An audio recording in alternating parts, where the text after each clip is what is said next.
we bet on the force of the working class, not only in Ukraine, but also in Russia, against, of course, the aggression of Russia, the aggression of Putin, but in complete and total independence from the Ukrainian bourgeoisie, of course, in complete independence from imperialist powers, but also in total independence from the liberal opposition of against Putin.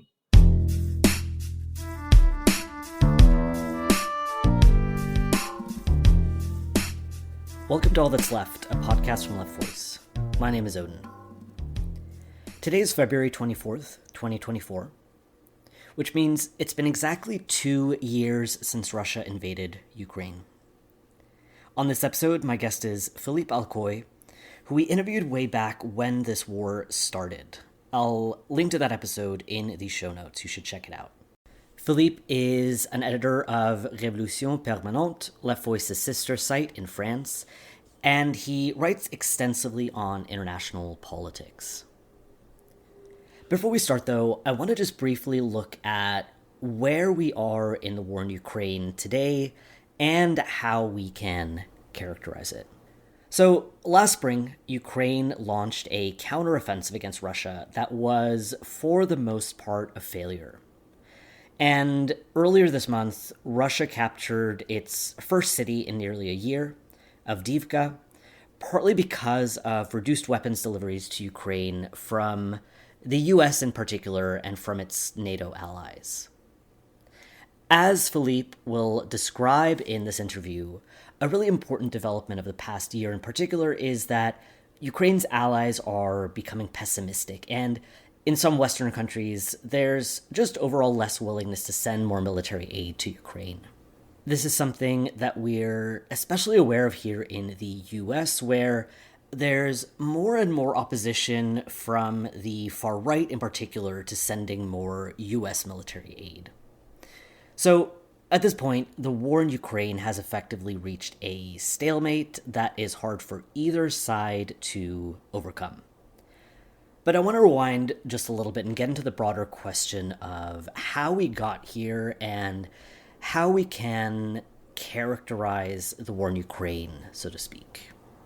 Russia's invasion of Ukraine back in 2022 was an escalation in the growing tensions between Russia and NATO. So in this sense, the war needs to be seen through NATO's larger strategy of encircling Russia, which is been doing in two ways. Firstly, by incorporating states from the former Eastern Bloc, and secondly, by expanding US influence and Western imperialism in the region. But, to be completely clear, although this is a key part of the broader context here, Russia's invasion of Ukraine was not a defensive move. It was an offensive move, and it was ultimately intended to advance the interests of the Russian regime, the Russian oligarchy, and overall to advance Russia's influence in the region. So, a key definition of this war, so to speak, is that it is a proxy war between Russia on the one side and the US and NATO on the other, played out geographically within Ukrainian territory. In other words, this is a war between competing capitalist alliances with no progressive camp.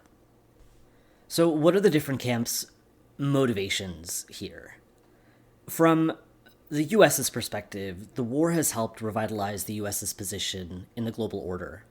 This is especially important given the context of declining US hegemony globally, and the US has used this new position in this war to lead one of the world's largest military rearmaments across NATO countries.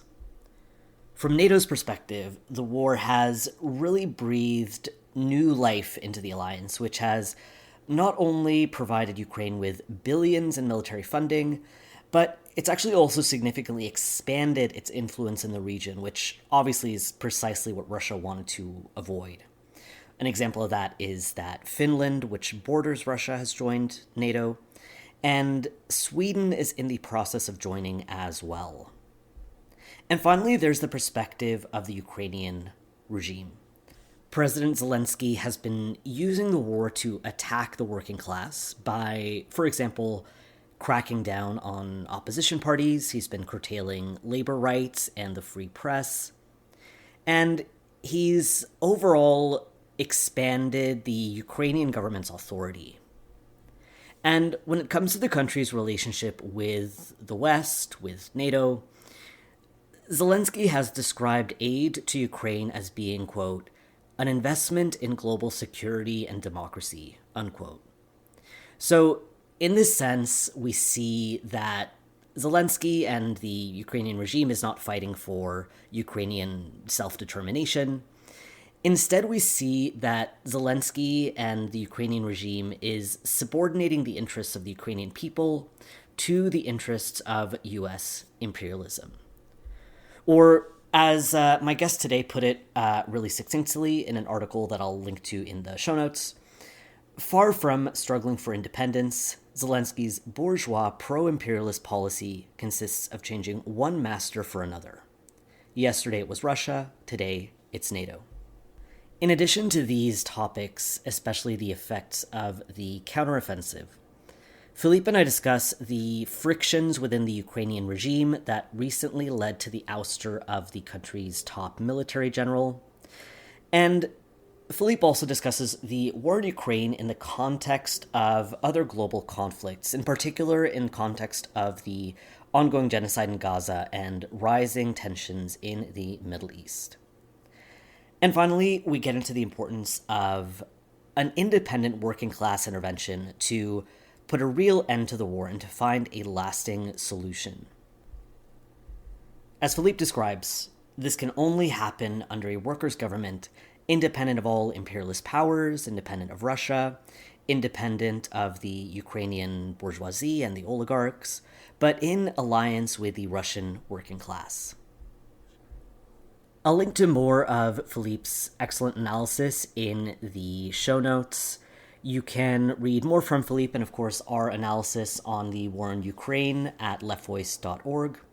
If you'd like to support us, you can do so on Patreon at patreon.com/leftvoice. And you can follow us on social media, where we are on Instagram, Twitter, and TikTok as @left_voice, and Facebook as @leftvoice. Here's my interview with Philippe Alcoy. Philippe, welcome to the podcast. Thank you to have me. Yeah, you were here 2 years ago to talk about this conflict, and it's now February 2024, which means that this war has been going on for 2 years. And so I want to start with kind of a big question to help us set the context of our conversation. Can you tell me a little bit about how the war has developed in these past 2 years? I think that we can divide this war in two parts. I think that in the first year, Putin and the Russian army, they were not able to reach their political and military goals. And for this reason, Ukraine was in a good position in the war. Many in the West countries were saying that Ukraine was able to win this war. It was the first year, but now in the second year, the situation is a little bit different. Now we can say that Russia seems to be in the position of force. It's better in the field than Ukraine. The counteroffensive of Ukraine was relatively, but generally a failure. So in this moment, as the general, former general of Ukraine, Zaluzhny, said, I think that the situation is a stalemate. The war changed a lot of the situation in geopolitical terms, political terms. But today, we can't say that it's Russia winning the war or Ukraine. We are really in this situation of stalemate. Yeah. Yeah, I think it's worth digging into a little bit the counteroffensive that you mentioned. So if people aren't aware, the counteroffensive was launched last spring, and people, not just you, but generally speaking, have basically been characterizing the counteroffensive as a failure. And you, in particular, you wrote that it kind of produced a stalemate in this war. Can you talk a little bit about why the counteroffensive failed? And you also mentioned at some point that the stalemate kind of favors Russia. Why is this the case, in your opinion? I don't know the details. It's really difficult to have information, true information sometimes. But I think that the counter-offensive was a failure, a relative failure, but a failure, because when you are in a defensive position, it's easier to fight the war, I think. But in trying to retake your territory, in the case of Ukraine, it was more difficult. Difficult because it was Russia in the defensive position.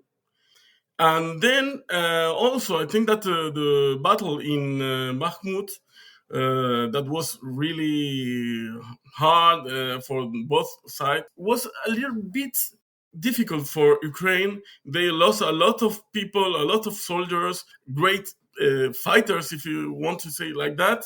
And so technically it was really difficult for Ukraine, and also because Russia, I think that Russia learned about from its mistakes in the beginning of the war. So in this general situation, I think that for Ukraine it was really difficult to have big success. They got some success, especially in Crimea. Ukraine was able to sink a lot of or some Russian ships. That was really a great news for Ukraine. Also, they attacked a lot of Russian positions in Crimea, but it was not enough to change the balance of forces in the field. But also, there is another question: is politically. Politically, it is really difficult for both sides to become, strength in this situation. It's really difficult for them. So I think that politically also there is a problem for both sides. That, of course, it has consequences for the perception of the war, because I don't think that Ukraine in this situation, if they can win the war, but maybe they can. I don't know. There are many elements that can explain that, but I think that the perception today is that Ukraine doesn't have the force to change the balance of forces in the field, military at least. I'm curious about something you mentioned. You said that it's politically difficult for both sides to be strengthened in this situation. And you also mentioned consequences for perceptions of the war. What do you mean by this? Are you referring to like the consequences of the perception of like the population in Russia and the population in Ukraine, for example? Yeah, I think that there is first the perception in Ukraine and Russia, but also among the allies of Ukraine today, especially in Western countries. I think that many specialists and even politicians and leaders think that it is not possible for Ukraine to win this war. That is a perception. I think that is also the discussion that they have behind the scenes. Because when you listen to Biden or even European leaders, they say that they support Ukraine until the end of the war, etc. But many analysts and specialists in the West countries are saying that maybe it is not possible for Ukraine to win this war, and also because they have in the United States you have the presidential elections in this year. That is really important for the support to Ukraine. but also in Europe we have elections, and at the same time we have economical problems, and there is a lot of money that Western imperialist states are giving to Ukraine.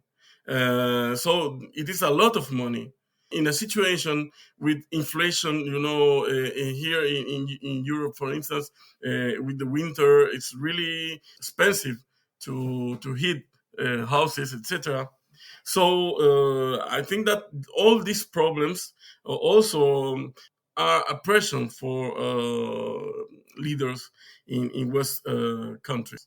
So I think that that is a way to understand why this perception is not only a perception in the field. Also, I think that is what these leaders and what maybe some of the establishment in Western countries want to. I think maybe some want to negotiate and find a settlement with Russia to end the war.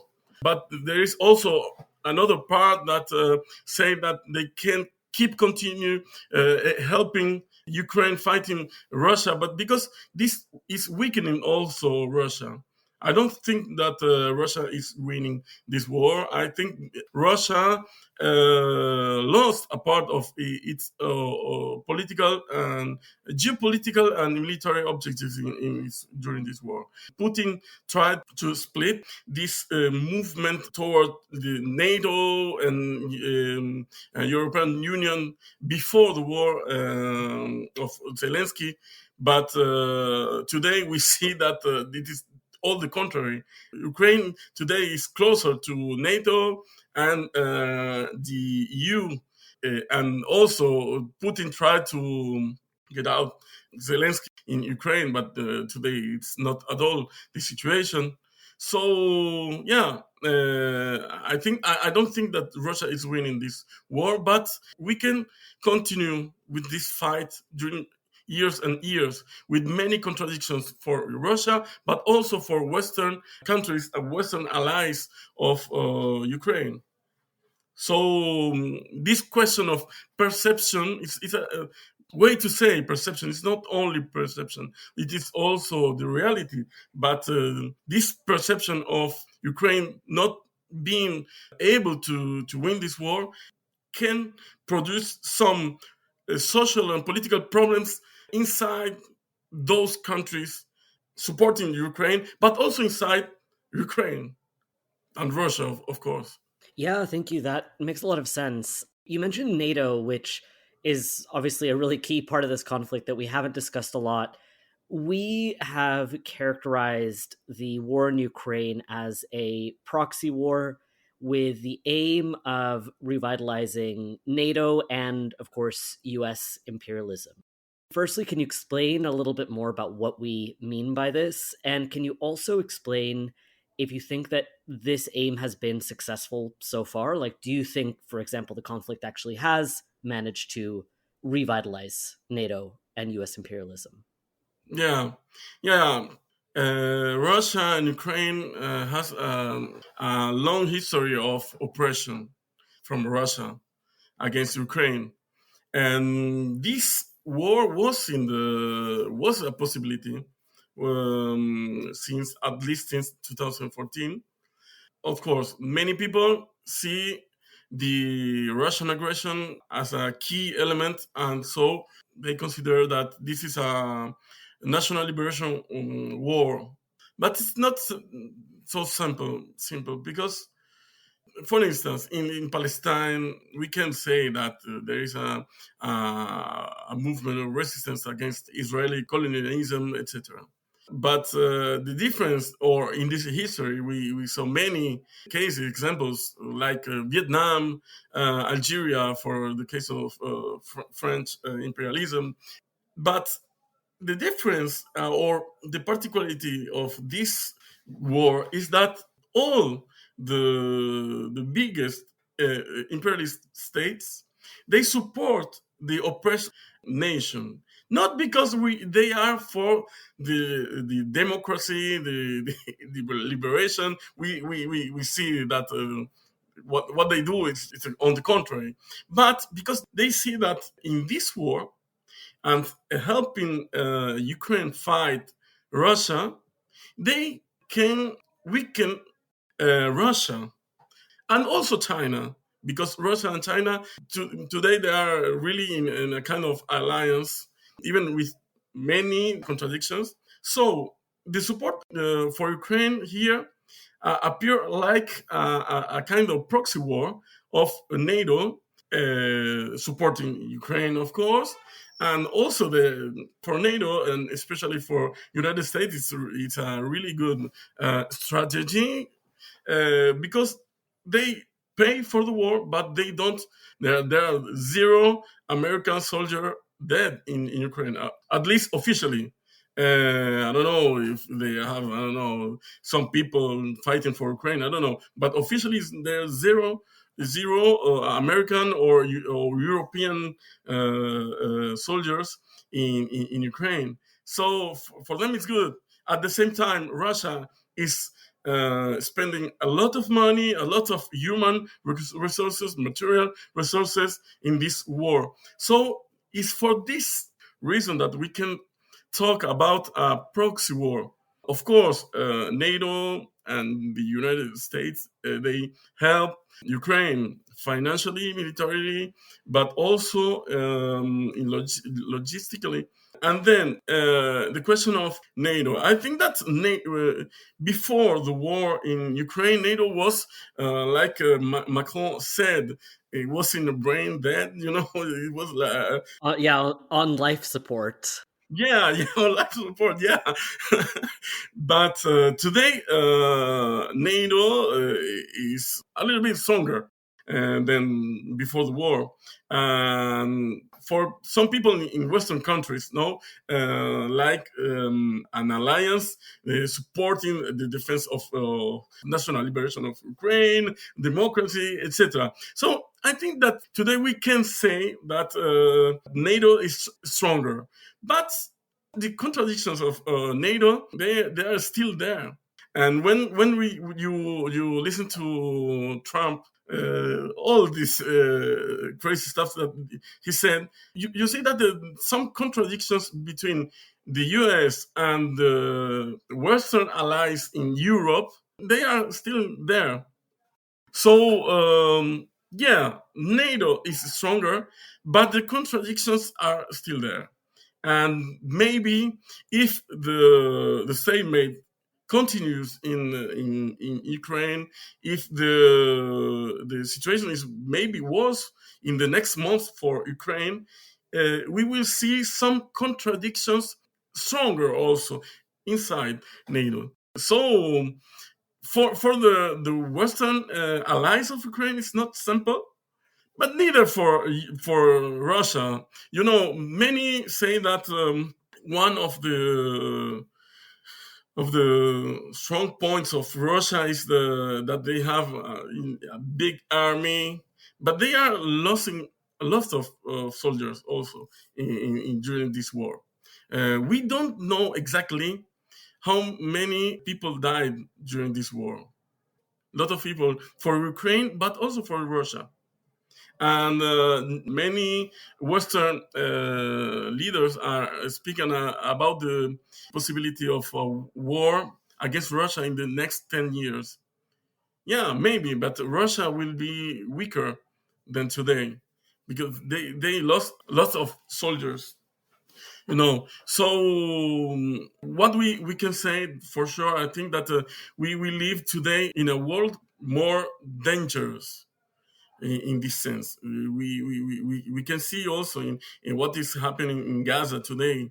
What happened between Armenia and Azerbaijan, and many places in the world are in a danger of war. Just for many, how do you say that? Cold conflict. Do you say that? That maybe they will Yeah. become a real war to solve some conflict like that. So that is for me what is for sure for the next period. In a moment, I want to come back to this really important question of like living in a more dangerous world and also coming back to the question of Palestine. But I also want to ask you about one kind of notable event from within Yeah, the Zelensky regime that I think you mentioned earlier about the top general yeah, Valery Zaluzhny, who he had tensions with President Zelensky, and Zelensky recently actually removed him as part of a reshuffling of the military command of the Ukrainian army. How do you see this playing out in Ukraine, or would you say that a crisis is developing in the Ukrainian regime, and do you think that that would affect the war? yeah. During the first phases of the war, there was a kind of total consensus behind Zelensky. But when you study a little bit of the political history of Ukraine after the fall of the Soviet Union, you know that Ukraine is not a political peace. There is not a political peace. No, you have a lot of fractions of bourgeois fractions, of course, capitalist fractions struggling each other, etc. So this consensus behind supporting Zelensky during the war was, I don't know, anomaly. I don't know if you say that in English, but it's not normal, you know. And now, 2 years in the war, I think that we can see that some political rivalries appear. And the case of Saluzny is really interesting because he's military really popular in Ukraine because of his role during the war against the first steps of the war against Russia in defending a lot of territories in Ukraine. He's not only a general; he's also a political figure in Ukraine. And Zelensky wants to stay in power after the war, during and after the war. And of course, contrary of what the leaders and mainstream media say about the democracy in Ukraine, I don't think that today there is a great democracy in Ukraine. And even after the war, we will see a kind of Bonapartism. So Zelensky to try to maintain this to stay in power, he's also trying to put out all political figures that can threat his power in Ukraine. So I think that Zaluzhny was seen like that, like a political rival for Zelensky. Maybe he really is a political rival for Zelensky. But what is interesting also to see is that this heaven of democracy in Ukraine is not true, and maybe we will see, especially with some difficulties in the field of the war, we will see some political struggles. And what I wanted to say also about that is that when you give many money for war, the army starts to have also a political influence in political life. So Zaluzhny, he's a general, but also a politician for me, at least. And maybe we will see more and more in Ukrainian society the influence of the army. And don't forget that inside the army, you have a lot of leaders and fighters from the far right. That here in Western countries, we know, no we, but the in general, I mean, they try to soft this image of the far right in Ukraine. But don't forget that what I read about Zaluzhny, for instance, is that some far right groups they support Zaluzhny against Zelensky. For the working class in general, I think that it's important to have that keep that in mind. That now we can say the oligarchs, the tycoons, but also politicians like Zelensky. That was an actor. Zelensky was not a politician; he was an actor. Maybe in the post-war Ukraine, we will see also some generals, some soldiers, some people from the army involved in politics with the legitimacy that they fought the war against Russia. So that is important for me also to see, and that is a result of a lot of money that came from the West also. A key definition that we put forward around US imperialism is that in recent years, there's been a so called pivot to Asia, where US efforts have shifted out of Iraq, out of Afghanistan, and are instead moving toward this rivalry with China.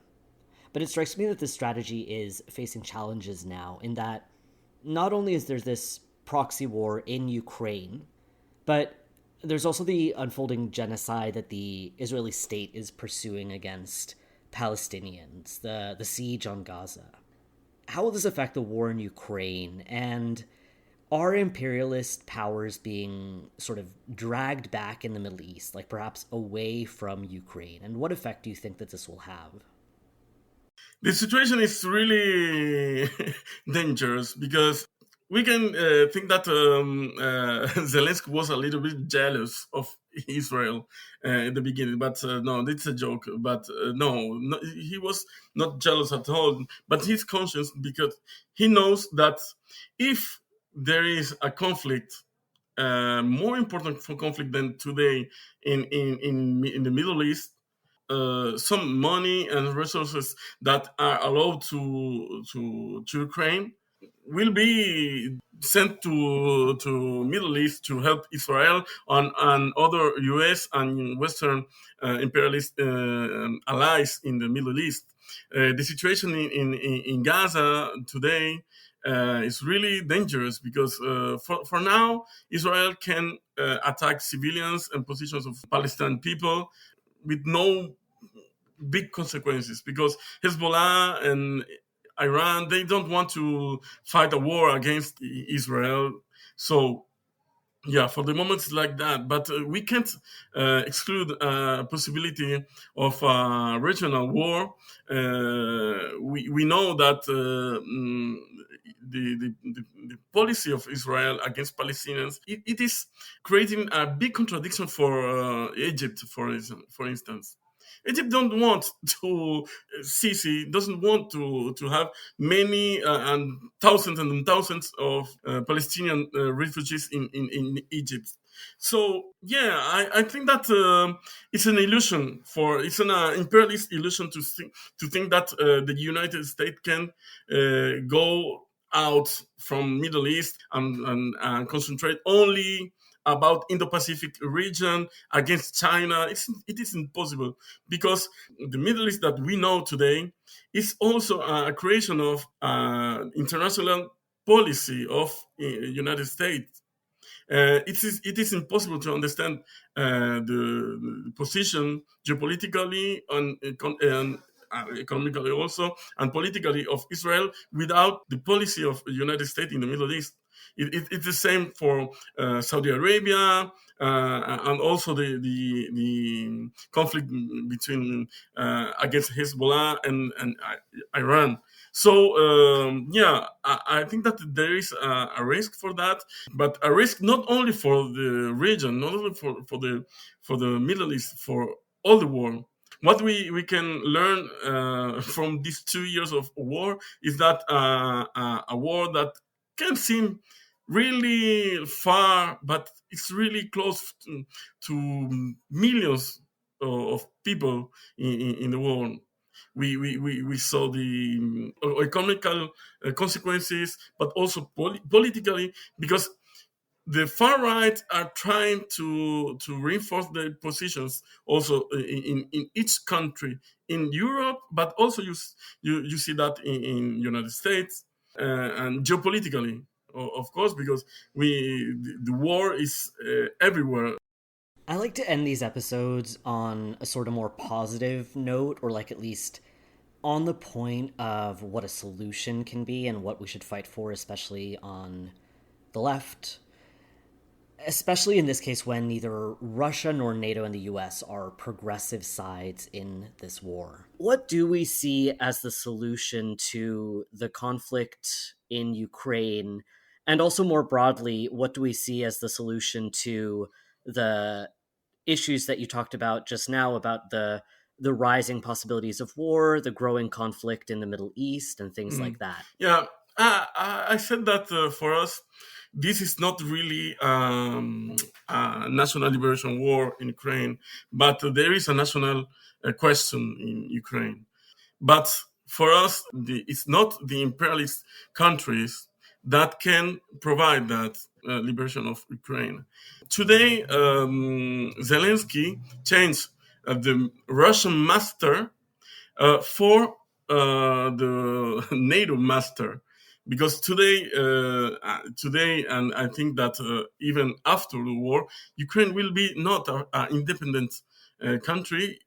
Formally, yes, maybe, but I see Ukraine more like a protectorate, military protectorate, like Kosovo. Not exactly like Kosovo, but in a region that will be completely militarized from Ukraine, but also in Baltic states, and all this east part of the Europe will be really militarized.